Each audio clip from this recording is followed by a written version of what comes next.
This is a Rhogenesis Source Reading. Public domain ancient and sacred texts read chapter by chapter as source material for later motif mapping and interpretation. Today's reading is from the Bhagavad Gita, Edwin Arnold, 1885, Chapter 6. Of Religion of Self-Restraint. Krishna, therefore, who doeth work rightful to do, not seeking gain from work, that man, O Prince, is sannyasi and yogi, both in one. And he is neither who lights not the flame of sacrifice, nor setteth hand to task.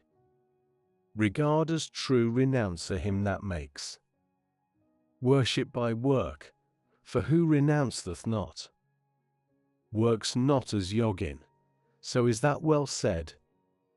By works the votary doth rise to faith, and saintship is the ceasing from all works. Because the perfect yogin acts, but acts unmoved by passions and unbound by deeds, setting result aside. Let each man raise the self by soul, not trample down his self, since soul that is self's friend may grow self's foe. Soul is self's friend when self doth rule o'er self, but self turns enemy if soul's own self hates self as not itself. The sovereign soul of him who lives self-governed and at peace is centered in itself, taking alike pleasure and pain, heat, cold, glory and shame. He is the yogi, he is yukta, glad, with joy of light and truth, dwelling apart upon a peak, with senses subjugate, whereto the clod, the rock, the glistering gold show all as one. By this sign is he known, being of equal grace to comrades, friends, chancecomers, strangers, lovers, enemies, aliens and kinsmen, loving all alike, evil or good.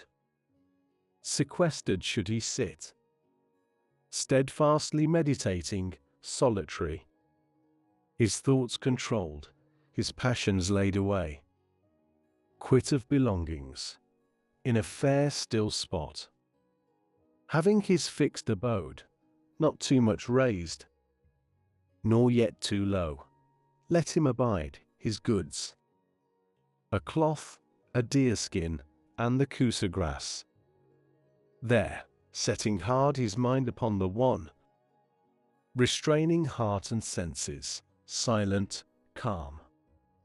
Let him accomplish yoga and achieve pureness of soul, holding immovable body and neck and head, his gaze absorbed upon his nose end, wrapped from all around, tranquil in spirit, free of fear, intent upon his brahmacharya vow, devout, musing on me, lost in the thought of me. That yogin, so devoted, so controlled, comes to the peace beyond. My peace, the peace of high nirvana. But for earthly needs, religion is not his who too much fasts, or too much feasts, nor his who sleeps away an idle mind, nor his who wears to waste his strength in vigils.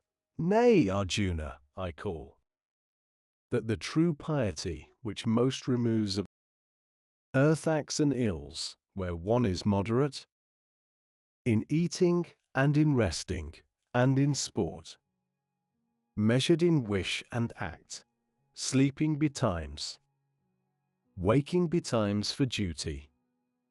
When the man, so living, centers on his soul the thought, straightly restrained, untouched internally, by stress of sense, then is he yukta.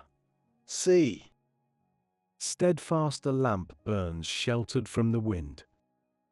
Such is the likeness of the yogi's mind, shut from sense storms and burning bright to heaven.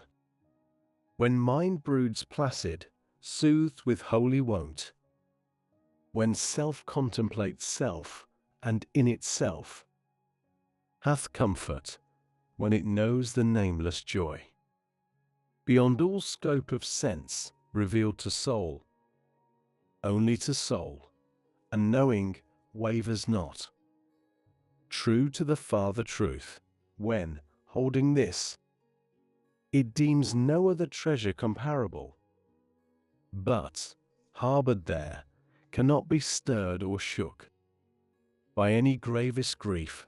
Call that state peace. That happy severance yoga, call that man. The perfect yogin, steadfastly the will, must toil thereto, till efforts end in ease, and thought has passed from thinking, shaking off all longings bred by dreams of fame and gain, shutting the doorways of the senses close with watchful ward. So, step by step, it comes to gift of peace assured and heart assuaged, when the mind dwells self-wrapped and the soul broods cumberless. But, as often as the heart breaks, wild and wavering, from control, so oft let him recurb it, let him rein it back to the soul's governance, for perfect bliss grows only in the bosom tranquilized, the spirit passionless, purged from offense, vowed to the infinite. He who thus vows his soul to the Supreme Soul, quitting sin, passes unhindered to the endless bliss of unity with Brahma. He so vowed, so blended, sees the life-soul resident in all things living, and all living things in that life-soul contained. And whoso thus discerneth me in all, and all in me, I never let him go, nor looseneth he hold upon me, but, dwell he where he may, whate'er his life, in me he dwells and lives, because he knows and worships me, who dwell in all which lives, and cleaves to me in all. Arjuna, if a man sees everywhere, taught by his own similitude, one life, one essence in the evil and the good, hold him a yogi, yea, well perfected. Arjuna, slayer of Madhu, yet again, this yog, this peace, derived from equanimity, made known by thee, I see no fixity therein, no rest, because the heart of men is unfixed. Krishna, rash, tumultuous, willful and strong, it were all one, I think, fain to hold the wayward wind, as tame man's heart. Krishna, hero long-armed, beyond denial, hard, man's heart is to restrain and wavering, yet may it grow restrained by habit, prince, by wont of self-command. This yog, I say, cometh not lightly to the ungoverned ones, but he who will be master of himself shall win it, if he stoutly strive thereto. Arjuna, and what road goeth he who, having faith, fails? Krishna, in the striving, falling back from holiness, missing the perfect rule? Is he not lost, straying from Brahma's light, like the vain cloud which floats twixt earth and heaven, when lightning splits it, and it vanisheth? Fain would I hear the answer me herein. Since Krishna, none save thou can clear the doubt. Krishna, he is not lost, thou son of Pritha. No. Nor earth, nor heaven is forfeit, even for him. Because no heart that holds one right desire tradeth the road of loss. He who should fail, desiring righteousness, cometh at death. Unto the region of the just, dwells there measureless years, and being born anew, beginneth life again in some fair home. Amid the mild and happy, it may chance, he doth descend into a yogin house. On virtue's breast, but that is rare, such birth is hard to be obtained on this earth, chief. So hath he back again what heights of heart he did achieve, and so he strives anew to perfectness with better hope, dear prince. For by the old desire he is drawn on, unwittingly, and only to desire. The purity of yog is to pass beyond the Sabda Brahm, the spoken vet. But, being yogi, striving strong and long, purged from transgressions, perfected by births.